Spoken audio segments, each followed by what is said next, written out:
ada anak kecil yang sudah bisa secara rohani lebih baik daripada orang yang lebih dewasa. Maka tidak bisa diukur dari waktu, dari umur, bahkan tidak bisa diukur juga dari status seseorang ya. Ya bukan berarti ya saya lebih kurang dari Bapak Ibu, atau sebaliknya Bapak Ibu lebih kurang dari saya.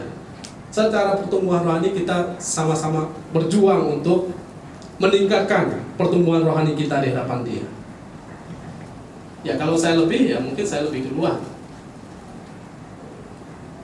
Tetapi tidak ada berhubungan dengan status seseorang, karena ada orang tertentu yang mungkin secara status dia lebih tinggi, tapi kemudian secara karakter, kelakuannya masih kanak-kanak. Bahkan ada saatnya orang itu mengalami namanya turun dan jatuh dalam kehidupan dia.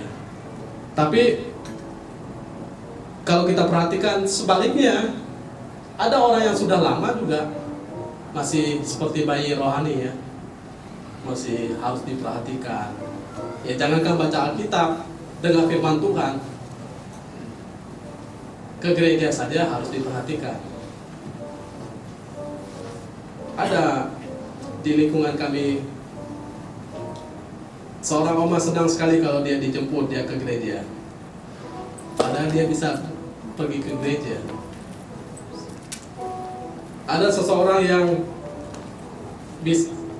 tidak ditegur, tidak disapa, lalu dia merasa kurang diperhatikan. Hanya sejauh itu pemikiran dia terhadap pengenalan proses rohani dengan Tuhan. Jadi kalau kita perhatikan masih banyak orang yang secara rohani itu baik. Bahkan ada orang waktu saya khotbah keluar dia berkata, "Oh lama sekali khotbahnya."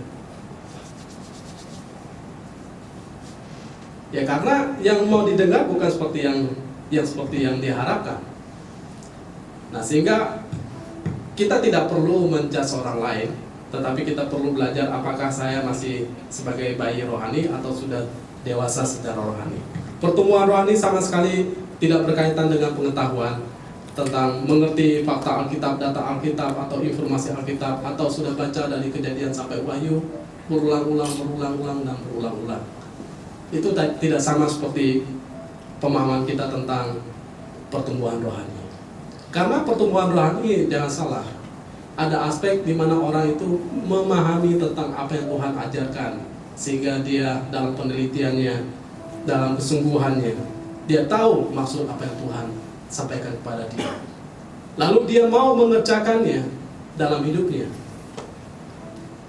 Lalu dia membagikannya, memberitakannya juga kepada orang lain. Jadi ada aspek saya tahu, tetapi saya juga lakukan. Jadi saya memahami, saya juga melakukan. Ada istilah knowing dan doing ya. Jadi istilah ada orang yang tahu banyak hal, tapi tidak melakukan banyak hal. Tapi lebih baik kita tahu, kita mengerjakan. Karena ada juga orang yang tidak tahu berusaha untuk melakukan, kadang-kadang juga melakukannya salah. Pertumbuhan rohani tidak sama sekali berhubungan dengan aktivitas, itu yang saya katakan. Kita sibuk dalam aktivitas, ya mungkin gereja kita tidak sesibuk seperti gereja-gereja yang lain. Gereja yang lain dari pagi sampai malam ibadah terus ya, ada 6 kali ibadah sampai pengerjanya udah kelelahan. Wah sepertinya luar biasa ya. Wah dulu kami di gereja yang lama 2 kali, 3 kali ibadah pagi, ibadah siang, ibadah sore. Wah rasanya udah paling rohani ya pada hari Minggu itu. Apalagi saya sebagai pengkhotbah, minimal khotbah 2 kali. Wah seperti sudah all out untuk Tuhan, karena waktu dipakai bagi Tuhan sepenuhnya pada hari Minggu itu, belum lagi tengah minggu. Jadi seakan-akan kita penuh dengan kesibukan, berlebihan waktu untuk dipakai bagi Tuhan. Itu sebetulnya bukan ukuran bagi pertumbuhan rohani kita. Dan saya diingatkan juga di dalam kelas yang Pak Simon sampaikan, ternyata salah satu aspek juga dalam pertumbuhan rohani secara alkitabiah, ya orang itu juga perlu istirahat. Kalau kita terlalu berlebihan waktu, kadang-kadang apa yang kita pikirkan, sampaikan bisa tidak pas, tidak sesuai. Karena kita tidak punya waktu untuk merenungkan apa yang kita sampaikan. Tapi juga belajar daripada kebenaran firman Tuhan, ya memang ada masa di mana ya misalnya Allah menciptakan dunia ini pada hari ke-7 dia beristirahat. Bukan nganggur ya. Atau bukan untuk tidur. Tapi bagaimana ya memang itu waktu yang terbaik untuk menikmati apa yang sudah diciptakan dan menolong manusia untuk datang kepada Dia yang menyembah Dia. Lalu ada saatnya memang kita perlu beristirahat. Ini waktu yang terbaik. Kita bisa evaluasi, refleksi secara pribadi di hadapan Tuhan. Pertumbuhan rohani tidak sama sekali berkaitan dengan kekayaan. Nah, di Indonesia ini ajaran seperti ini kental sekali ya. Oh, dia pendeta kaya, berarti dia diberkati oleh Tuhan. Ya kan, makin tambah hartanya, sepertinya makin diberkati oleh Tuhan. Itu konsep materialistis, di mana orang memandang uang sebagai bahkan sebagai ukuran kerohanian seseorang. Di satu sisi orang tidak mau ada hamba Tuhan yang kaya raya ya. Tapi sisi lain orang senang dengan ajaran seperti itu. Ya, kemarin ada seorang pendeta berkata, oh sekarang ini ada jemaat yang senang sekali pendetanya miskin, sehingga ada kecemburuan kalau ada pendeta yang kaya. Ya, apalagi netizen di Indonesia cepat sekali tangannya ya, komen, nggak tahu orang itu siapa, kenal dari mana. Tapi karena memang ada pendeta tertentu yang menganggap bahwa itu salah satu ukuran. Jadi ukuran bahwa orang itu ya diberkati, salah satunya kesibukan dalam pelayanan.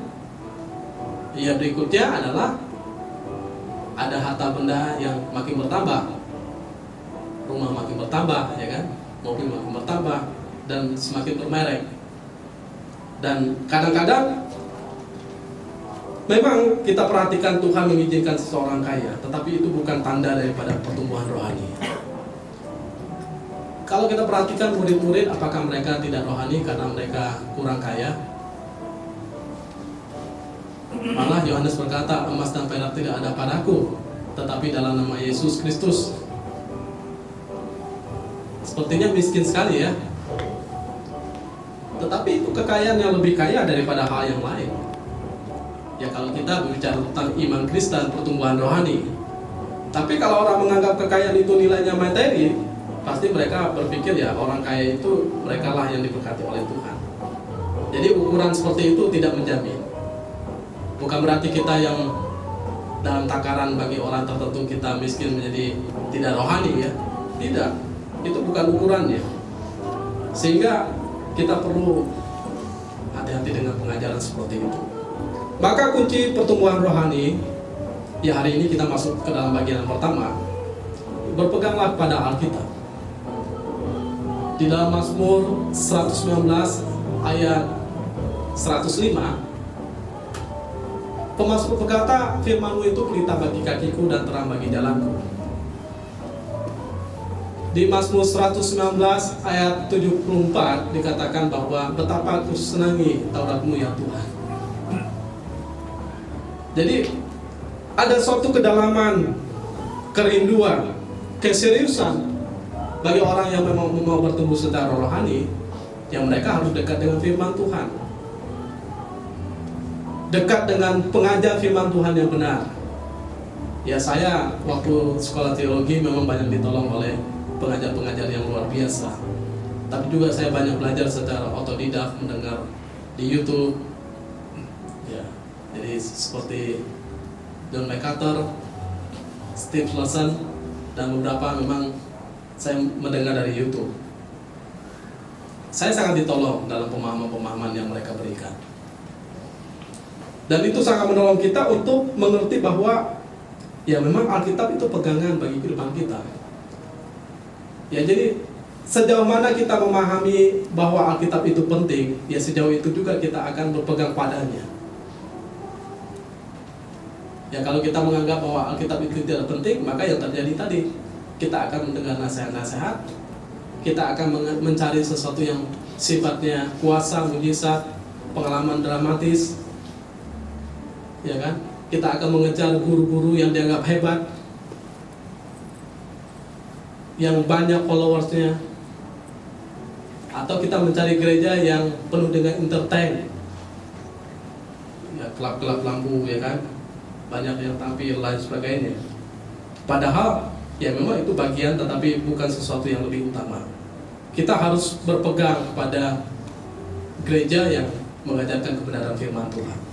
Jadi firman Tuhan adalah firman yang hidup, atau Alkitab adalah firman Allah yang hidup dan dapat dipercaya. Jadi Dia mulia, ya tidak merosot, tidak menyimpang, tidak hancur, dan tidak berubah. Karena firman Allah itu kekal untuk selama-lamanya. Apakah kita masih percaya kepada kebenaran firman Tuhan?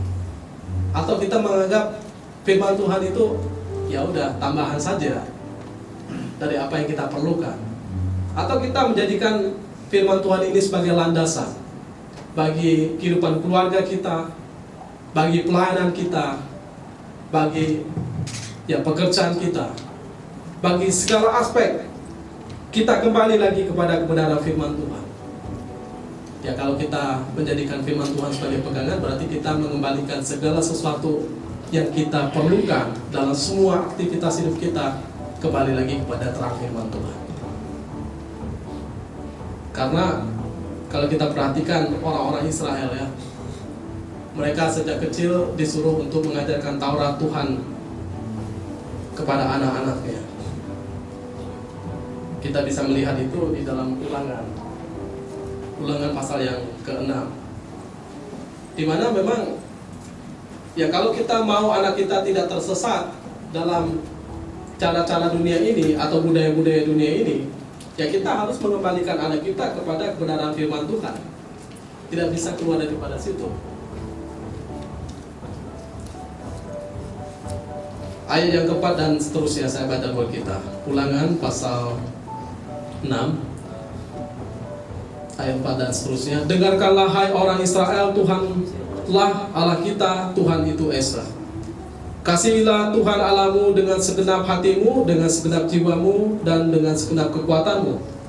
Apa yang kuperintahkan kepadamu pada hari ini haruslah kau taruh dalam hatimu. Haruslah engkau mengajarkannya berulang-ulang kepada anak-anakmu dan membicarakannya ketika engkau duduk di rumahmu atau sedang dalam perjalanan, ketika engkau berbaring atau bangun. Engkau juga harus mengikatkannya sebagai tanda pada tanganmu dan menjadikannya lambang di dahimu. Haruslah engkau menuliskannya pada tiang pintu rumahmu dan pada pintu gerbang kotamu.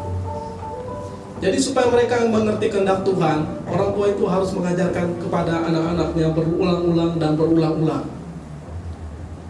Maka saya pernah berkata bahwa kalau ada firman Tuhan, sepertinya itu sering kita dengar. Belum tentu firman itu tidak perlu bagi kita. Karena memang firman itu harus diajarkan berulang-ulang. Sama seperti di rumah kita mengajarkan anak kita berulang-ulang kan. Nah firman Tuhan memang harus diajarkan berulang-ulang. Pada saat apa? Pada saat duduk, berbaring, berjalan. Dan dikatakan engkau juga harus mengikatkannya sebagai tanda pada lenganmu, tanganmu, menjadikannya sebagai lambang di dahimu, menuliskannya pada tiang pintu rumahmu dan pada pintu gerbang kotamu. Selain daripada di rumah, kepada anak-anak, itu ada di gerbang rumahnya dan juga ada di gerbang kotanya. Artinya bahwa betapa pentingnya firman Tuhan itu diajarkan kepada anak kita. Nah, bagaimana kita bisa mengajarkannya? Ya belajar kebenaran firman Tuhan. Ya kalau orang perjanjian lama, mereka mengajarkan Taurat kepada anak-anaknya dan 10 hukum perintah Allah yang diajarkan kepada anak-anaknya. Jadi firman Allah itulah yang menolong mereka. Sehingga Alkitab juga berkata, ajarkanlah kepada anak kita suatu kebenaran supaya pada masa mudanya dia tidak menyimpang dari jalan itu. Ya bayangkan kalau kita tidak mengajarkan sama sekali supaya anak kita berpegang pada Alkitab, ya maka dia tidak ada pegangan sama sekali dalam hidupnya. Ya jangan kita mengajarkan anak kita berpegang pada cara-cara dunia, budaya-budaya dunia. Ya misalnya sekarang banyak LGBT. Wah, saya kaget. Di TikTok muncul lain sebagainya, laki-laki, perempuan menikah. Wah, mereka melakukan hal-hal yang sama sekali tidak pantas kalau kita perhatikan dari sudut pandang Alkitab. Tapi bagi kita yang memahami di luar Alkitab, kita berpikir itu sama. Oh, itu nggak apa-apa. Jadi firman Tuhan itu menolong kita untuk menyatakan suatu kesalahan, mengerti kehendak Tuhan, apa yang baik, apa yang benar, yang harus terjadi dalam kehidupan seseorang. Itu yang firman Tuhan ajarkan. Sehingga kalau kita perhatikan di dalam 2 Timotius, ini sangat menolong kita. Kenapa perlu kita belajar kebenaran firman Tuhan? 2 Timotius 3 ayat 16. Seluruh kitab suci diilhamkan Allah dan bermanfaat untuk mengajar, untuk menyatakan kesalahan, untuk memperbaiki kelakuan, dan untuk mendidik orang dalam kebenaran. Dengan demikian tiap-tiap manusia kepunyaan Allah diperlengkapi untuk setiap perbuatan baik. Jadi firman Tuhan itulah yang menolong kita mengerti apa yang benar, apa yang salah. Karena dikatakan bermanfaat untuk mengajar, untuk menyatakan kesalahan, bagaimana kita memperbaiki kelakuan, dan bagaimana kita untuk mendidik orang dalam kebenaran. Dan kenapa ini diajarkan? Supaya orang diperlengkapi untuk setiap perbuatan yang baik, ya perbuatan yang benar, ya perbuatan yang suci, yang memuliakan Allah. Yaitu yang perlu kita perhatikan. Kenapa firman Tuhan itu penting dan kita perlu berpegang pada Alkitab. Sehingga di Bible study kita, di Bible and prayer kita, tidak terlalu banyak acara yang lain kecuali membahas firman Tuhan. Ya, kenapa? Ya karena kita ingin kembali kepada kebenaran firman Tuhan. Mungkin ada yang merasa bosan. Ya kalau bosan silahkan cari tempat yang lain yang lebih menyenangkan. Karena memang kita kembali kepada kebenaran firman Tuhan, kita mau belajar. Kita banyak belajar, kita banyak mengerti, kita banyak mengenal apa yang Tuhan kehendaki dalam kehidupan kita. Jadi Alkitab itu tidak ketinggalan zaman.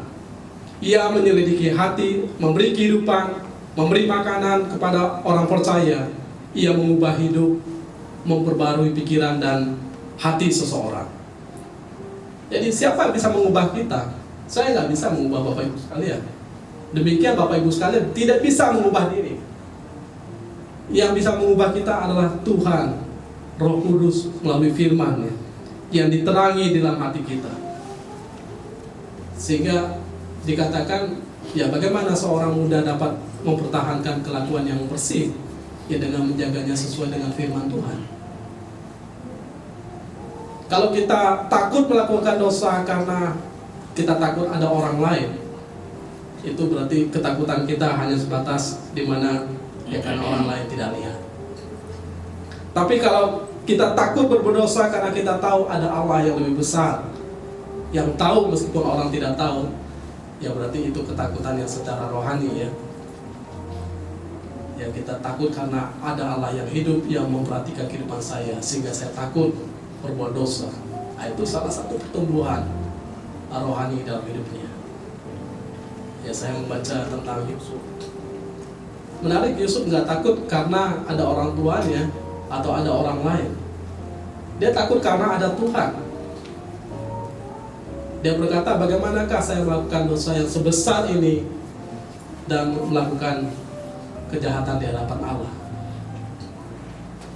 Ya ini sikap pertumbuhan secara pribadi di hadapan Tuhan bukan karena takut terhadap orang lain, karena dia tahu Tuhan melihat, Tuhan menyelidiki hati, Tuhan tahu siapa dirinya sepenuhnya. Jadi Roh Kudus memakai Alkitab untuk melahirbarukan kita.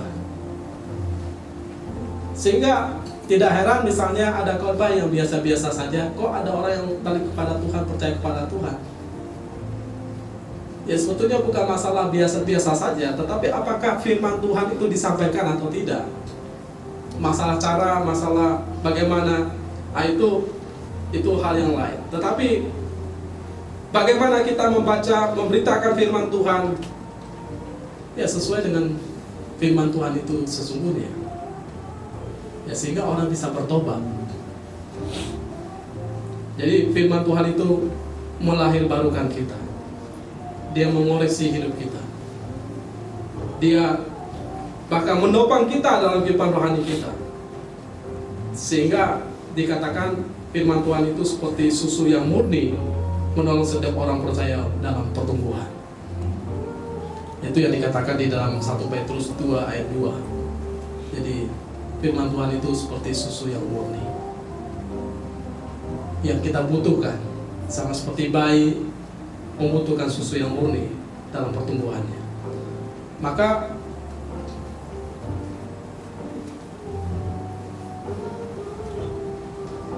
bagian berikutnya adalah Allah telah menganugerahkan kepada kita sesuatu yang berguna untuk hidup yang saleh. Itu kita bisa perhatikan bahwa Tuhan itu sudah memberikan apa yang pantas, apa yang berguna bagi kehidupan kita untuk kesalehan kita. Maka kuncinya adalah, bisa diklik. Yang pertama, percayalah pada firman Tuhan, bahwa firman Tuhan itu tidak pernah salah. Dia diinspirasi oleh Allah, atau firman Tuhan itu diinspirasi secara ilahi. Dia sempurna, dia tidak pernah salah, dia memadai, dan tidak perlu kita meragukan firman Tuhan. Jadi percayalah pada firman Tuhan. Nah, kesalahan orang adalah tidak mempercayai pada firman Tuhan. Sama seperti Adam dan terutama Hawa, ya, sudah dengar firman Tuhan. Ada orang berkata yang dengar adalah Adam, tapi Hawa tidak dengar. Ya bagaimana mungkin ada keluarga yang suaminya dengar, istrinya nggak tahu? Ya apalagi menyangkut perintah Tuhan, ya kan? Tapi yang pasti bahwa karena tidak percaya kepada perintah Tuhan, meragukan, apalagi ada godaan, itu yang membuat mereka terjatuh. Dan karena tidak percaya, biasanya itulah yang membuat kita menganggap itu tidak kita perlukan, dan bisa membuat orang yang hidup dalam dosa tidak melakukan kehendak Allah. Maka percayalah bahwa firman Tuhan itu benar adanya, sempurna adanya. Karena ada ajaran lain yang berkata bahwa ya firman Allah bisa salah, ya kan? Tapi kita memegang bahwa firman Tuhan itu tidak pernah salah. Maka percayalah pada firman Tuhan. Berikutnya, baca dan pelajarilah firman Tuhan. Kita harus membaca firman Tuhan, lalu mempelajari. Jadi bukan hanya sekedar baca, yang penting selesai. Ya baik juga kalau kita membaca sambil kita catat, itu sangat menolong kita untuk mengerti, ya bertumbuh. Sehingga kalau ada firman Tuhan disampaikan, bagus juga kalau kita menyediakan catatan, supaya kita makin mengerti. Kita bisa mempelajari dengan sungguh-sungguh, kita tidak tersesat, dan juga tidak mengajarkan ajaran yang lain kepada orang lain. Jadi kita itu berlaku layak di hadapan Allah, sama seperti kata Paulus kepada Timotius, kita harus berlaku layak di hadapan Allah. Di dalam 2 Timotius 2 ayat 15. Firman Tuhan itu adalah firman Tuhan yang hidup. Ya kita harus menghormati firman Tuhan. Ya bagaimana kita menghormati firman Tuhan? Ya kita harus menganggap dia sebagai harta yang paling berharga. Ya seperti permata yang berharga, yang bernilai, yang kita butuhkan. Biasanya yang berharga kita sangat hormati. Dulu saya datang ke salah satu tempat orang yang lumayan berada ya. Oh, dia punya gading gajah yang dia taruh. Wah, bagus sekali. Waktu kami bincang-bincang, padahal posisi saya masih jauh dari gading itu. Tapi sebelum saya mundur, dia sudah katakan, jangan mundur lagi Pak, nanti kena gadingnya. Itu rusak, itu mahal sekali. Lalu pernah suatu saat saya berkunjung ke rumah teman, lalu saya parkir. Nah, teman saya ini membakar sesuatu. Wah, saya langsung cepat-cepat keluar mengamankan mobil saya, jangan sampai kesambar ke mobil saya. Lalu teman saya berkata, itulah di mana hartamu berada, di situ hatimu berada. Nah, di sini saya memahami bahwa kalau kita memahami ini sesuatu yang berharga, bernilai, ya kita akan menghormati firman Tuhan. Menghormati bukan seperti agama lain yang tidak boleh dipegang seperti ini ya, atau di bawah sini, atau harus begini. Menghormati artinya kita mentaati, artinya kita mau menghargai apa yang Tuhan katakan.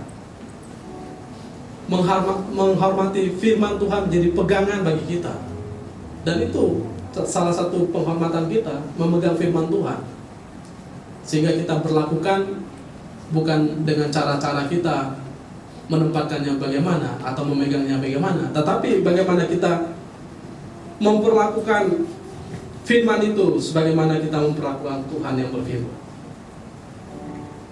Kemudian kita perlu mengasihi firman Tuhan. Mengasihi berarti memberi waktu memperhatikan firman Tuhan. Jadi firman Tuhan menjadi hasrat bagi kehidupan kita. Kalau kita mengasihi, nggak mungkin kita nggak memberi waktu untuk membaca firman Tuhan, untuk mendengarkan firman Tuhan.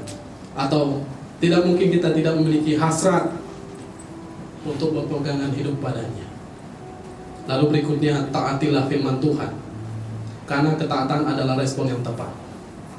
Ya, sia-sia kalau kita membaca banyak, kita mempelajari, kita mempercayai, kita menghormati, kita mengasihi, tapi kita tidak mentaati. Sebab dikatakan bahwa firman Tuhan itu bukan pilihan ya, untuk kita lakukan atau tidak, tapi itu suatu kewajiban bagi kita. Ya, kita harus taati. Dikatakan jangan membunuh, ya jangan membunuh. Dikatakan jangan berzina, ya jangan berzina. Hormatilah ayahmu dan ibumu, ya hormati. Jadi kita nggak bisa memperlakukan orang tua seperti teman kita, atau memperlakukan orang tua seperti bahkan musuh kita, atau dengan kata-kata yang tidak pantas kepada orang tua kita. Ya, hormatilah orang tuamu. Jangan mengingini harta orang lain. Ya, sebetulnya kita lihat saja di 10 hukum itu sudah berat sebetulnya kita kalau mau melakukan itu. Tapi itulah konsekuensi kalau kita mau taat. Ya, kita harus mau mendengarkan firman Tuhan. Ya, bagaimana kita mentaati? Ya, kita harus sangkal diri. Artinya ya, menyangkal diri itu nggak mudah ya. Oh, ini saya mau, ini yang saya tidak mau. Dan menyangkal diri berarti kita menundukkan diri di bawah terang kebenaran firman Tuhan. Dan saya rasa itulah yang membuat orang-orang yang melayani Tuhan, mereka bisa tetap bertumbuh dalam imannya, karena mereka mau taat kepada kebenaran firman Tuhan, berpegang kepada kebenaran firman Tuhan. Dan itu adalah hal yang perlu kita lakukan. Kita berpegang kepada kebenaran firman Tuhan. Hari-hari ini semakin jahat. Dan kemarin waktu saya belajar di 1 Timotius, menarik juga yang disampaikan oleh Pak Simon di dalam tafsiran Pak Simon, bahwa jemaat di Efesus itu mendapatkan hal-hal yang istimewa. Ya, terutama pengajar-pengajar di situ adalah orang-orang hebat ya. Paulus, ada Timotius, ada Apolos, ada Yohanes. Tapi ternyata ketika ada ajaran yang lain datang, mereka cepat sekali beralih. Sehingga Paulus memperingatkan kepada Timotius supaya berani untuk menghadapi ajaran-ajaran yang sesat. Karena memang kota Korintus menjadi kota yang strategis, dan memang banyak pengajar-pengajar yang kemudian mengajarkan ajaran-ajaran yang lain. Meskipun terselubung ada ajaran Taurat, tapi ajaran yang menyimpang. Wah, saya sangat berpikir bahwa ternyata ya, tidak jamin orang bertumbuh secara rohani meskipun pokoknya hebat, ya tempatnya hebat. Itu semua bergantung kepada kita. Apakah kita mau berpegang pada kebenaran firman Tuhan atau tidak? Ya, kalau kita tidak mau berpegang pada kebenaran firman Tuhan, istilah dosen saya, mau Tuhan Yesus pun yang berkorban, tetap saja kita seperti orang Farisi yang tidak akan mengalami yang namanya pengertian seperti yang dia sampaikan. Ya, maka kita perlu kembali lagi kepada hal ini. Kalau kita mau bertumbuh secara rohani, berpeganglah kepada Alkitab. Jadi jangan sia-siakan firman Tuhan, Alkitab. Saya tahu sekarang Alkitab seperti ini sudah jarang ya, malah jarang dibaca lagi. Kita seringkali pakai Android, dan Android itu kadang-kadang. Nah, kita harus kembali lagi berpegang kepada Alkitab, baca firman Tuhan. Mau dengar suara Tuhan? Calvin berkata, baca firman Tuhan. Ketika Alkitab berbicara, Allah berbicara. John MacArthur juga berkata, kalau mau dengar Tuhan bicara lebih keras, baca lebih keras lagi. Wah, itu sangat menolong, karena nggak ada cara lain. Mari kita berdoa.